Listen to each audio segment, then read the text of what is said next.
հայրական օրհնությունը եւ մայրական օրհնությունը ծնողի օրհնությունն իրենց զավակներին մի ահռելի զենք է, որովհետեւ Աստված հզոր միջոց է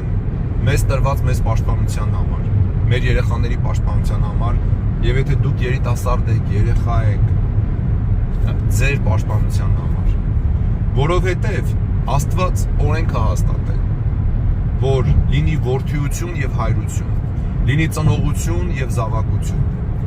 Երբ որ երեխան ստանում է իր հոր եւ մոր օրհնությունը, այդ հայրական օրհնությունը,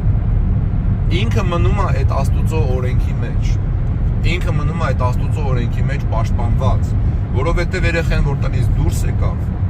ինքը գնալու է 1001 տեսակի փորձանքներով ինքը անցնելու,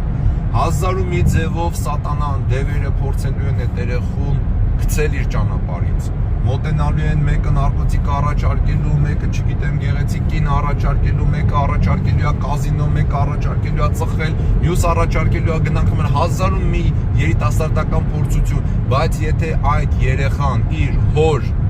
ծնողի օրհնության մեջ է, ինքը պաշտպանված է այդ աստվածային կարգով, որ կա հայրություն եւ որդիություն, ծնողություն եւ որդիություն։ Սիրելի ծնողներ, սովորություն դարձրեք ձեր երեխաներին օրհնել միշտ,